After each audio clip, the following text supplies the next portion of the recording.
Karena mungkin Anda lebih panjang bersama Pak Jokowi dibandingkan saya nih. Saya baru 2 bulan bersama Pak Jokowi resmi. Jangan kemudian merasa sok suci. Kalau ada prestasi, klaim ini sama-sama prestasi ini. Tapi kalau ada masalah juga, ini masalah yang harus kita tanggung sama-sama. Kan nggak mungkin Pak Jokowi tanpa kelemahan. Kalau subjektif, ya saya menganggap bahwa mungkin Pak Mahfud banyak kurang memikirkan keputusan-keputusan politiknya. Yang membuat beliau berada dalam goncangan yang cukup berat lah gitu.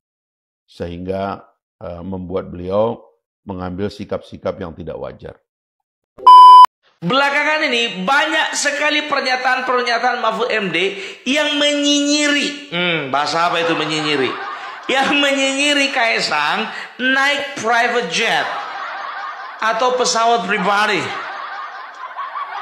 Setelah nyinyir, tak lama berselang kemudian banyak kali beredar video dan fotonya naik jet pribadi juga. Sama JK, sama Haritanu. Waktu kampanye sama JK lagi.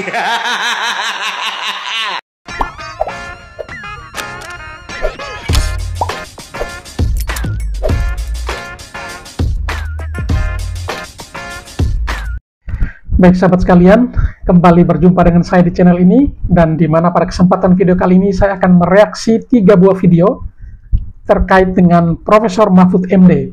Seperti kita ketahui dan juga mungkin kita sering melihat di berbagai media sosial, akhir-akhir ini Prof. Mahfud MD sering memberikan kritikan pedas, bahkan juga sebagai bentuk penyerangan terhadap Presiden Jokowi. Banyak pihak menduga ini mungkin efek daripada perang politik kemarin di Pilpres, dan Prof. Mahfud harus terkapar bersama Ganjar di urutan ketiga atau terakhir, dan justru Prabowo Subianto yang disinyalir didukung oleh Presiden Jokowi justru memenangkan pertarungan tersebut. Dan oleh karena itu, pada video kali ini ada 3 orang yang bakal memberikan statement atau pendapat terkait dengan pernyataan atau tindakan-tindakan yang dilakukan oleh Prof. Mahfud terhadap Jokowi maupun keluarganya. Di video pertama kita akan mendengarkan bagaimana Hasan Nasbi yang adalah kepala kantor penyiaran kepresidenan mengungkapkan atau menguraikan bagaimana Prof. Mahfud sampai dengan melakukan penyerangan terhadap Pak Jokowi dan juga keluarganya. Di video kedua, kita juga akan mendengarkan atau menyaksikan bersama sebuah video yang disampaikan oleh Fahri Hamzah, yang adalah Wakil Ketua Partai Gelora, di mana ia melihat ini adalah efek residu politik yang dialami oleh Prof. Mahfud, sehingga ia melakukan penyerangan terhadap Presiden Jokowi. Dan yang ketiga, ada sebuah video dari seorang konten kreator ternama dari Sumatera yang bernama Opung Perbelak, yang juga ikut mengomentari terkait dengan Profesor Mahfud MD ini. Untuk itu, mari kita saksikan video-videonya. Ada orang yang 9 di antara 10 tahun Pak Jokowi, 9 tahun dia sama-sama Pak Jokowi. 9 tahun. 9 tahun dia ikut berkuasa. Terus tiba-tiba yang salah cuma 1 tahun terakhir. Dan kemudian mereka merasa bahwa mereka bukan bagian dari apa namanya? Jadi kalau ada prestasi, ayo kita klaim prestasi itu sama-sama. Karena mungkin Anda lebih panjang bersama Pak Jokowi dibandingkan saya nih. Betul. Saya baru 2 bulan bersama Pak Jokowi resmi. Jangan kemudian merasa sok suci. Kalau ada prestasi, klaim ini sama-sama prestasi ini. Tapi kalau ada masalah juga, ini masalah yang harus kita tanggung sama-sama. Kan nggak mungkin Pak Jokowi tanpa kelemahan. Iya, betul sekali. Ada yang achieve, ada yang tidak achieve. Bisa aja, Bang. Ada yang sudah selesai, ada yang masih harus dilanjutkan. Bisa aja. Tapi itu masalah kita sama-sama. Sepakat. 9 tahun mereka bersama Pak Jokowi, terus tiba-tiba Pak Jokowi harus tanggung jawab sendirian terhadap apa yang menurut mereka. Betul sekali ya, apa yang disampaikan oleh Bung Hasan Nasbi tadi. 9 tahun bersama Presiden Jokowi, prestasinya diklaim bersama, tetapi kalau itu adalah sesuatu yang sifatnya adalah yang bukan bersifat prestasi, itu tidak diklaim sebagai milik bersama, dan itu didorong sebagai bentuk kesalahan atau kekeliruan dari Presiden Jokowi semata. Padahalnya ia bersama Presiden Jokowi kurang lebih 9 tahun. Ya, wajar kalau Hasan Nasbi mengungkapkan bahwa beda dengan saya yang baru 2 bulan bersama Presiden Jokowi secara resmi. Tetapi kalau Prof. Mahfud itu sudah 9 tahun. Lalu kenapa 9 tahun itu menjadi buyar hanya diukur dengan 1 tahun terakhir ketika ia maju sebagai calon wakil presiden? Nah, ini memang sangat kentara kelihatannya bahwa apa yang dilakukan oleh Prof. Mahfud itu mungkin bagian dari kekecewaannya ketika kekalahan di Pilpres kemarin, dan hasil akhirnya ia melakukan tindakan-tindakan seperti itu. Sehingga dugaan dari Hasan Nasbi itu sangat masuk akal ya. Kalau subjektif ya, saya menganggap bahwa mungkin Pak Mahfud banyak kurang memikirkan keputusan-keputusan politiknya yang membuat beliau berada dalam tekanan, goncangan yang cukup berat lah gitu, sehingga membuat beliau mengambil sikap-sikap yang tidak wajar. Artinya ini residu dari Pilpres? Ya, dari Pilpres dan yang lain-lain. Kan sebenarnya kan ada masalah begini. 2019 itu Pak Jokowi kan ingin Pak Mahfud jadi wakil. Tapi kan Pak Mahfud nggak sadar bahwa yang menolak beliau bukan Pak Jokowi. Partai-partai. Nah, yang menolak itu, ya saya nggak sebut, tapi yang jelas bukan Pak Jokowi. Lalu kemudian beliau sudah pakai baju dan sebagainya, kecewa. Ya. Setelah itu Pak Jokowi menang dengan tantangan dari banyak orang. Pak Mahfud diminta jadi Menko Polkam. Menko Polkam itu bukan jabatan main-main. Itu tadi saya bilang, ya. RE1, RE2, RE3-nya istilah itu Menko Polhukam, kan begitu? Saya bilang ya, Menko itu dalam tradisi kita tuh tidak ada undang-undang. Karena dia orangnya presiden. Dia orang yang paling dekat dengan presiden. Perkara keamanan, perkara hukum dan hak asasi manusia, perkara politik. Jadi sebenarnya, dan saya dengar banyak yang menentang. Kenapa Pak Jokowi meletakkan dia? Tapi ditaruh oleh Pak Jokowi dan berharap tentu Pak Jokowi tulus ingin Pak Mahfud membenahi politik, membenahi hukum, keamanan, HAM, semua. Dan dalam 4 tahun bekerja. Tidak ada komplain tentang Pak Jokowi. Iya, betul. Masa seorang guru besar, mantan ketua MK, Mahkamah Konstitusi Republik Indonesia, tidak tahu apa yang terjadi di depan mata dia. Lalu kemudian ketika setahun terakhir beliau punya keputusan politik lain, baru mulai mencuat. Jadi berubah. Jadi yang 4 tahun itu apa kemarin tuh? Ya kan mulai. Ya, sepakat sekali statement dari Bung Fahri Hamzah ini. 4 tahun kemarin itu Anda di mana? Keukurannya hanya 1 tahun terakhir ini. Dan mungkin kekecewaan Mahfud MD itu juga seperti diceritakan tadi. Kecewa pertama ketika sudah siapkan pakaian lalu tidak bisa maju menjadi calon wakil presiden, di mana saat itu diganti dengan Ma'ruf Amin. Dan ini kecewa kedua karena Jokowi secara tidak langsung tidak mendukung pasangan dari Ganjar dan Mahfud MD ini. Sehingga ia lebih memutuskan untuk resign atau mengundurkan diri dari jabatannya sebagai Menko Polhukam, lalu fokus untuk urusan politik. Memang ini sebuah strategi politik yang dilakukan dengan maksud untuk menggait hati publik bahwa ya jika kita putuskan untuk menjadi calon presiden harus mengundurkan diri dari jabatan kita. Ini mungkin salah satu bentuk sindiran secara tidak langsung yang ditujukan untuk calon presiden waktu itu, Prabowo Subianto, yang ketika atau hingga saat ini masih menjabat sebagai Menteri Pertahanan. Karena memang undang-undang kemarin masih memperbolehkan akan hal itu. Sehingga Prof. Mahfud lebih memilih mengambil tindakan seperti itu dengan maksud untuk mendapatkan simpati rakyat. Tetapi sangat disayangkan justru itu tidak memberikan efek apa-apa. Dan saya juga sangat sepakat apa yang disampaikan oleh Bung Fahri Hamzah tadi, bahwa kenapa saat ini Jokowi salah semua. Bukankah Anda selama 9 tahun bersama Pak Jokowi? Lalu periode kedua sudah berjalan 4 tahun, tinggal 1 tahun terakhir Anda mengundurkan diri. Lalu 1 tahun itulah karena berbeda politik atau pandangan politik, maka disitulah semua Jokowi itu salah. Yang menjadi pertanyaan Bung Fahri Hamzah, benar, 4 tahun selama ini Anda di mana? Kenapa baru sekarang?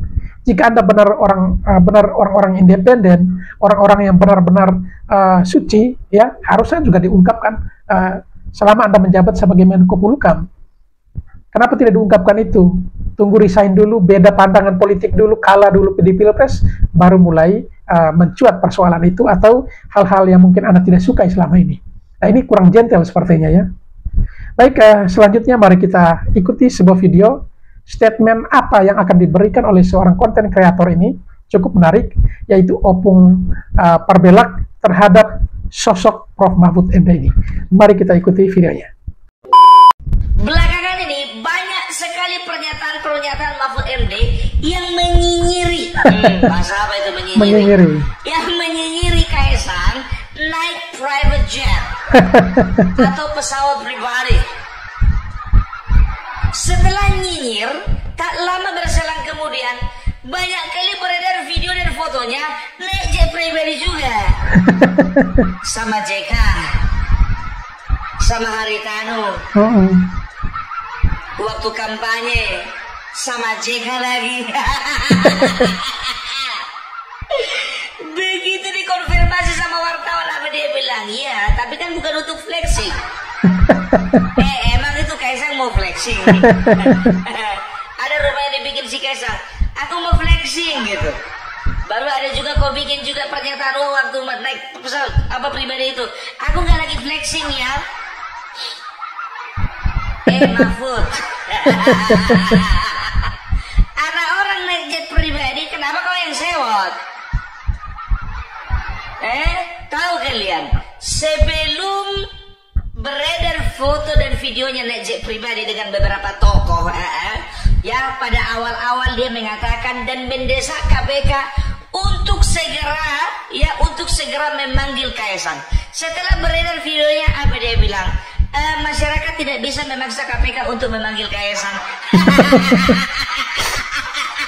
Kok berubah terbalik?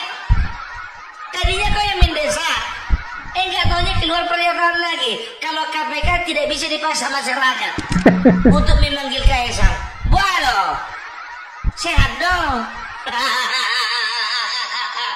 Benar juga ya, awal-awal mendesak untuk Kaisang segera dimintai keterangan atau meminta untuk klarifikasi, tetapi justru ia sendiri membantah pernyataan itu ya. Memang yang begini-begini ya nanti dinilainya bahwa ada dugaan dari pihak tertentu bahwa ini adalah tindakan yang dilakukan atas dasar ya suka tidak suka ini sebenarnya. Aduh Pak Mahfud, aku tahu kau sudah bikin podcast Mahfud MD Official, tahu. Tapi nggak semuanya juga mau kau jadikan materi. Kalau mau jadikan materi ya pilih-pilih lah. Kau sama aku beda. Kalau aku semuanya bisa ku jadikan materi. Kalau kau jangan, bahaya. Masih kepengen jadi menteri? Masih kepengen jadi ketua MK? Masih pengen punya posisi? Hati-hati. Kalau aku sih bebas-bebas aja Pak Mahfud. Ya, jadi nggak ngerti aku bagaimana si Mahfud MD ini ya. Makin lama makin benci kali sama Jokowi. Nggak ngerti. Nggak sama bapaknya aja, sama anaknya juga. Nggak sama anaknya juga, nggak sama anaknya aja, sama istri anaknya juga. Bukan sama anak perempuannya, sama menantu laki-lakinya juga. Semua ya. Dosa berupaya dibikin Jokowi sama aku.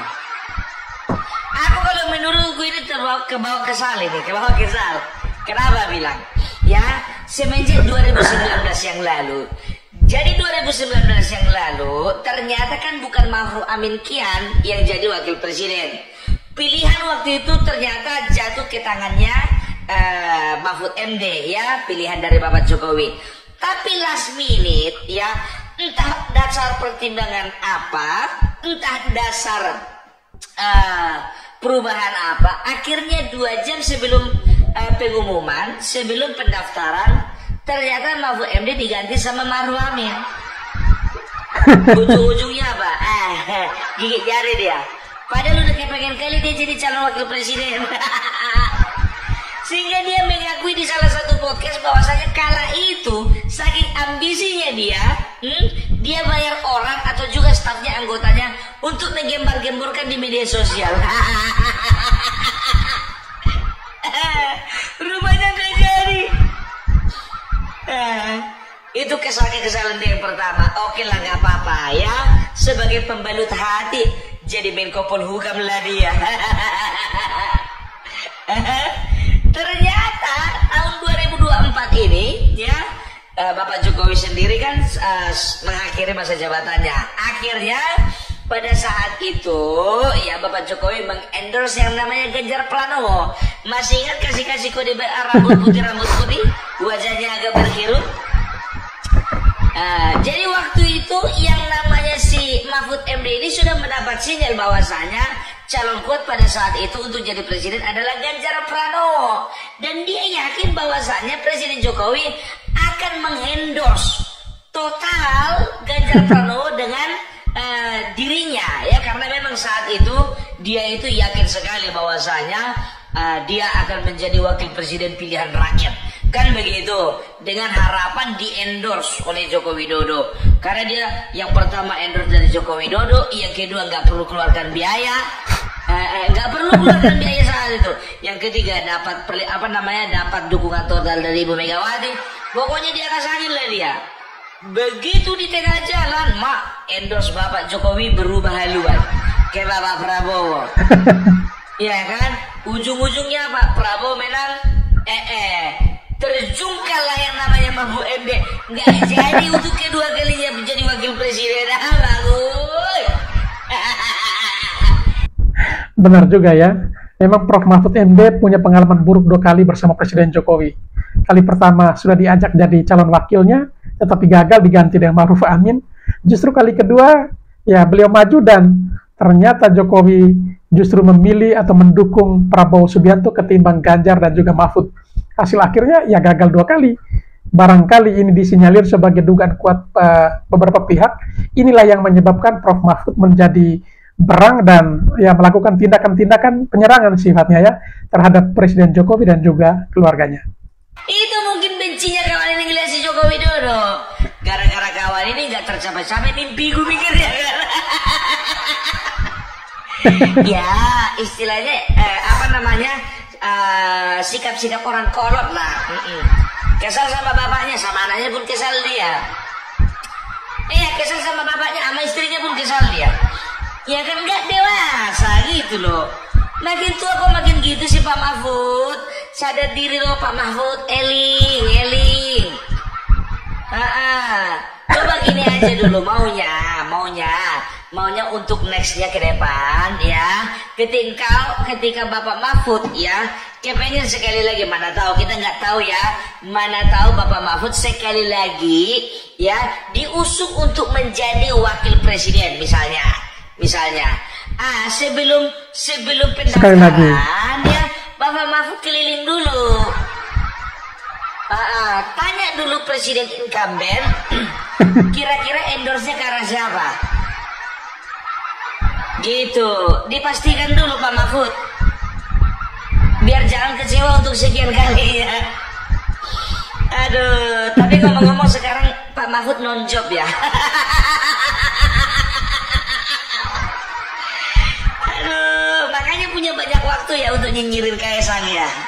Punya banyak waktu ya untuk nyinyirin Joko Widodo ya. Tenang aja Pak Mahfud, 2 bulan lagi itu. Kalau Bapak Mahfud ingin kembali meniti karir di dunia perpolitikan dan hukum di Indonesia ini, dekat-dekat sama Pak Prabowo lah. Tapi dia pun juga berpikir keras ya, percuma mendekati Prabowo. Karena gimana pun juga ketika Bapak Joko Widodo sudah purna tugas, dia tetap ditempatkan menjadi orang istimewa oleh Bapak Prabowo.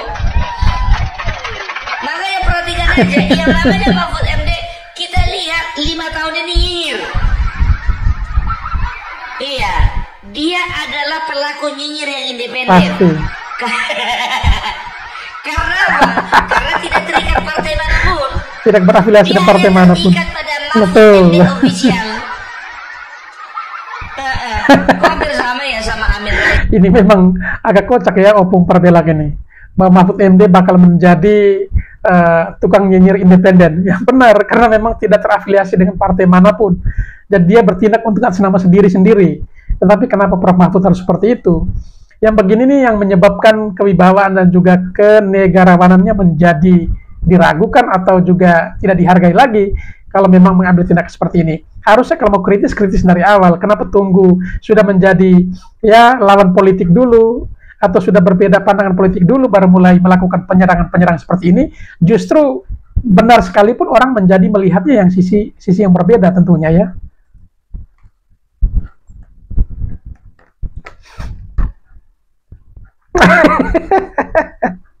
Belakangnya ada official. Sama-sama official. Sama Amin Rais ya. Aduh, Pak Mahfud, malu dong Pak Mahfud ya.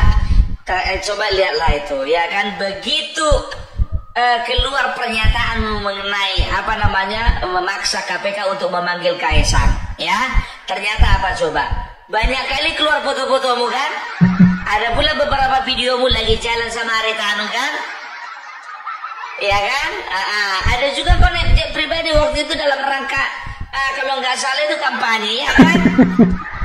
Banyak, lebih banyak kau naik jet pribadi daripada Kaisang. Lalu bawa kau berkilah pula ya, dibilanglah pesawat jet pribadiku kan nggak semahal jet pribadinya si Kaisang. Matawa aku agak yang penting jet pribadi. Itu makanya bukan untuk flexing, memang bukan untuk flexing, tapi begini ya, kau pun juga kurang berhati-hati dalam membuat sebuah pernyataan ya. Jadi waktu itu kau katakan yang pertama ya, kau itu naik jet pribadi waktu itu dalam rangka dalam kapasitasmu sebagai ketua MK. Justru di situ tanda tanyaku besar. Kenapa waktu kau jadi ketua MK, ngapainlah kau pakai pesawat pribadinya Yusuf Kala? Betul juga. Kalau memang waktu itu beliau menjadi ketua MK dan menggunakan private jetnya Yusuf Kala, ini yang akan diduga bahwa ini bagian dari gratifikasi. Karena gratifikasi itu berlaku untuk para pejabat negara atau penyelenggara negara. Karena menjadi ketua MK itu kan penyelenggara negara, pejabat negara juga, ya. Jadi kalau memang nebeng, istilahnya nebeng dan private jet Yusuf Kala, patut juga dipertanyakan sebenarnya. Tersimak kok kan? Ngapain coba? Katanya khotbah ya? Masa? Ketua MK loh, MK. Setelah itu nampak ya sebuah video waktu kau dengan Haritanu. Itu mau ngapain Pak? Itu yang kau pakai baju batik itu loh. Pak Haritanu pakai baju warna putih. Kamu ketahuan. Baru setelah itu tahun 2022 katanya. Pergi lagi nih apa namanya pakai jet pribadi sama siapa? Sama Pak JK juga. 2022 kalau nggak salah aku jadi Menko, iya kan, Menko Polhukam. Sekarang gimana ceritanya itu? Kau Menko Polhukam, apa kaitannya? Kan bisa pakai pesawat komersil. Kalau dikembalikan contohnya katakan itu samamu, gimana coba? Kaisang bukan pejabat publik, Kaisang bukan penyelenggara negara, Kaisang bukan seorang pejabat negara, bukan. Kau naik pesawat pribadi dalam rangka kapasitasmu selalu dalam pejabat negara, gitu loh. Jadi lebih patut dicurigai kau daripada Kaisang. Makanya begitu ketakutan kau malu sendiri, kau bilanglah sekarang rakyat tidak punya hak ya, tidak perlu memaksa KPK untuk mempertanyakan kepada Kaisang. Kok melunak sih? Sekarang melunak ya. Iya, flexing. Kaisang pun juga bukan mau flexing, mau ke sana. Dia itu ngantarkan istrinya, ya kan, untuk belanja keperluan apa namanya. Yang pertama kan istrinya juga kan sedang kuliah di sana. Baru yang kedua kalau nggak salah istrinya sedang mengandung ya. Udah pasti anak Kaisang lah, bukan anak yang lain. Ya. Jadi wajar lah, dia ingin memberikan yang terbaik. Ya mungkin dia lagi ngobrol-ngobrol, atau mungkin dia pas lagi main golf contohnya ya kan, sama pemilik pesawat jet pribadi itu. Contoh lagi ngobrol satu meja begini, itulah. Aku mau pergi pulang ke Amerika besok. Ngapain Sang? Kata yang punya pesawat ini kan, istriku lagi apa, dia lagi apa namanya, ada menyelesaikan kuliah di sana kan begitu, sekalian juga beli keperluan apa bayi gitu kan. Oh gitu ya, udah gini aja lah daripada capek-capek. Kau pakai pesawat aja, pakai pesawat aku aja lah, nggak usah kau pikir-pikir lagi lah. Pakai aja lah. Tidak apa-apa tuh Mas, apa-apa kayak orang lain aja gue bikin. percuma besti kita. Nanti ada yang nyinyir loh. Siapa yang nyinyir?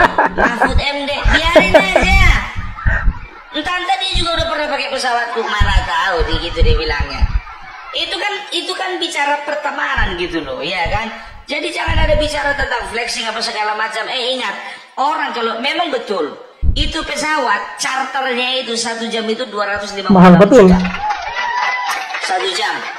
Jadi kalau dihitung, dikalkulasikan selama dia di Amerika Serikat itu dapat angka sekitar 86 miliar.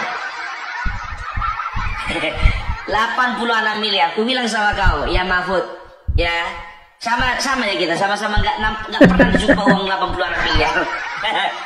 Bagi namanya konglomerat, uang itu nggak jadi masalah.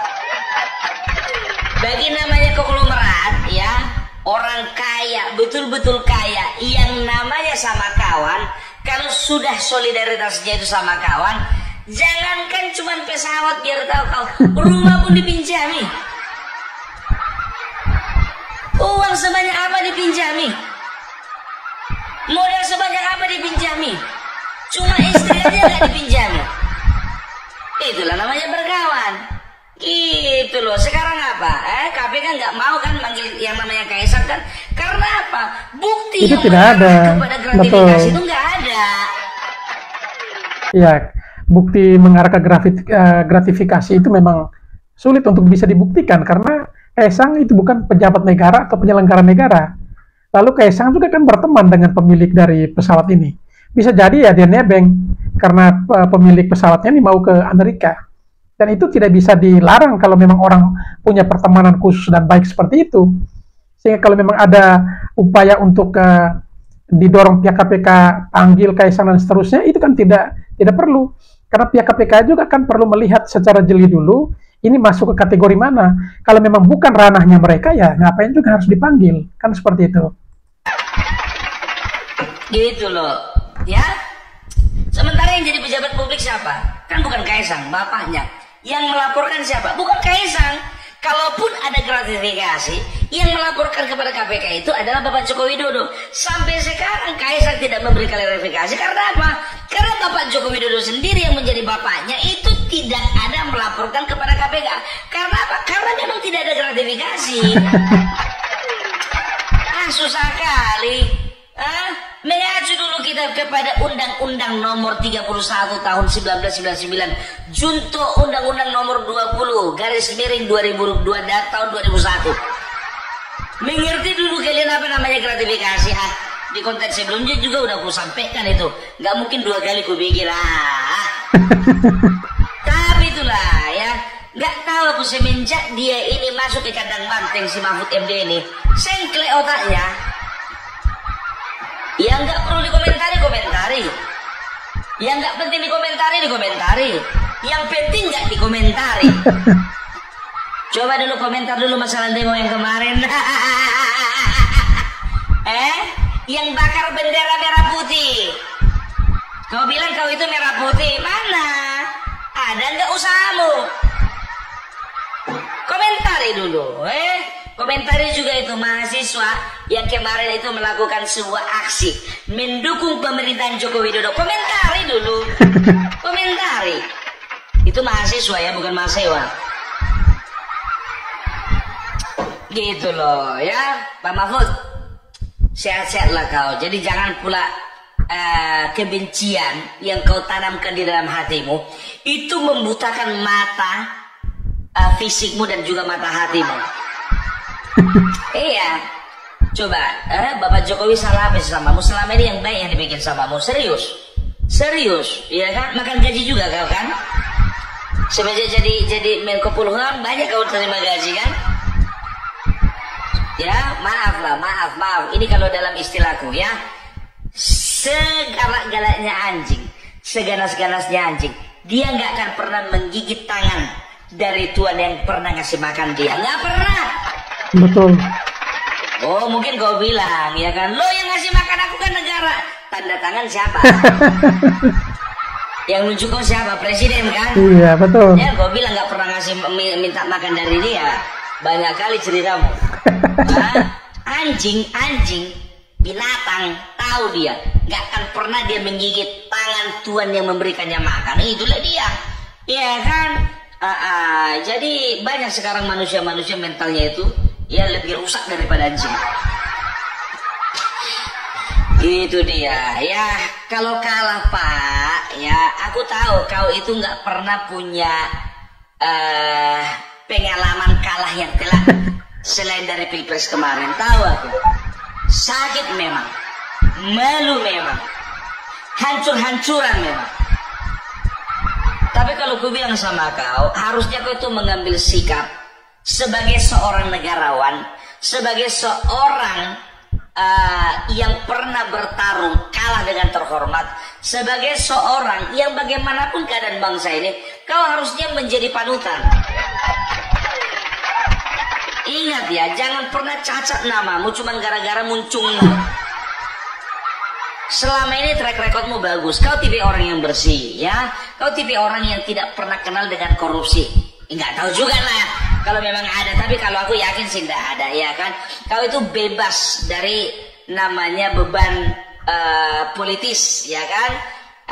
Tapi itu yang harusnya kau pelihara. Bisa kau katakan 5 tahun ini kau masih lebih punya kesempatan yang lebih bagus, lebih besar, lebih baik daripada Anies Baswedan.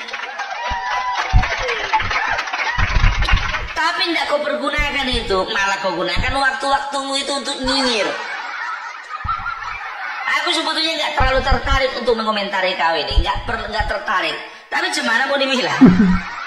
Makin lama makin gawat kau tengok. Makin lama makin dipermalukan kau kan? Iya. Kaisang baru sekali ya tertangkap kamera dia naik pesawat pribadi. Kau udah berkali-kali kan? Berkali-kali ya. Tong kosong nyaring bunyinya, tetapi tong kosong. Aduh, jangan sampai orang dibilang kayak gitu kau, Pak. Kau itu selama ini orang yang punya cukup ilmu di dalam bernegara dan berbangsa, ya. Tapi jangan pernah ketika kita mengeluarkan statement-statement bulunder kayak si Ganjar capresmu kemarin. Akhirnya lihatlah, Ganjar apa kerjanya sekarang, nganggur kan? Itu dia, ya hati-hati, kau bukan orang partai. Jadi kalau bisa dikatakan beban politik kau nggak ada. Harusnya itu yang kau jaga. Kau lebih punya banyak kesempatan gitu loh. Dekat-dekati Bapak Prabowo itu. Minta memo sama Pak Jokowi. Biar bisa kau dapat jatah 1 kursi gitu loh. Dari jalur profesional, bukan jalur partai. Ya kan, bisa aja. Tapi cuman mau dibilang udah sakit hati Jokowi kau bikin. Jadi mungkin kau juga berpandangan berpikir bahwasanya nggak ada harapan lagi untuk melobi Jokowi. Ya udahlah, ya kan, sekali basah kepalang tanggung, basah sekalian, mandi sekalian, hajar terus, serang terus. Udah itu mungkin pikiranmu kan, karena apa? Udah nggak ada lagi harapan. 5 tahun ini udah tertutup pintu karir politik, karir profesionalmu untuk di bangsa dan negara ini. Dah, oke. Kalau bicara tentang flexing, ya, aku rasa orang juga pada tahu ya, yang namanya Kaisang itu nggak ada lah kalau flexing begitu. Dan juga kau sama-samakan dengan RA, ya. RA itu Rafael Alun kalau nggak salah ya. Waktu itu dia ditangkap oleh KPK, oleh karena apa? Oleh karena anaknya sempat flexing, ya. Mobil mewah, motor mewah, apa segala macam, ya. Itu kan menimbulkan kecurigaan. Nah, akhirnya apa? Jadi buruan KPK lah. Akhirnya apa? Dikorek, periksa, investigasi, dapatlah yang namanya Rafael Alun itu. Ya kan? Tapi kan nggak bisa kau samakan dengan Joko Widodo. Kampret. Kau sama-samakan Joko Widodo dengan Rafael Alun. Keong. Kurang ajar kau. Beda itu Rafael Alun. Apa rupanya sudah dibikin sama bangsa ini? Memang dasar penghisap. Dasar koruptor. Bapak Joko Widodo, presiden kami itu, kau aja pun juga nggak bisa dibandingkan dengan dia, biar tahu kau. Nggak ada. Apa yang kau lakukan sama bangsa ini 1/10 dari Joko Widodo, nggak ada. Iya, ya bukan sok-sokan ya. Karena ya itu menilai, aku suka-suka aku lah menilai orang. Gitu loh ya. Ya udahlah, sadar diri aja lah bos, sadar diri. Ya, oke. Salam perbelak, salam NKRI harga mati. Baik sahabat sekalian, itulah beberapa buah video coba saya reaksi pada kesempatan kali ini terkait Profesor Mahfud MD ya. Dan kita sudah menyaksikan bagaimana statement dari Hasan Nasbi yang adalah Kepala Kantor Penyiaran Kepresidenan dan juga Wakil Ketua Umum Partai Gelora Fahri Hamzah, dan yang terakhir yaitu dari seorang konten kreator yang juga adalah salah satu pendukung dari Presiden Jokowi yang mengulas ya terkait dengan komentar atau sindiran yang dilakukan oleh Prof. Mahfud MD terhadap Presiden Jokowi dan keluarganya. Baik, selanjutnya kepada para sahabatku sekalian yang mungkin sudah menyaksikan video tadi dan ingin berkomentar, silakan tulis komentar sebanyak-banyaknya. Dan juga bagi yang mungkin belum sempat memberikan dukungan channel ini, mohon dukungannya dengan menekan tombol subscribe dan membunyikan tanda loncengnya. Sekian dan terima kasih dan sampai berjumpa kembali di video selanjutnya.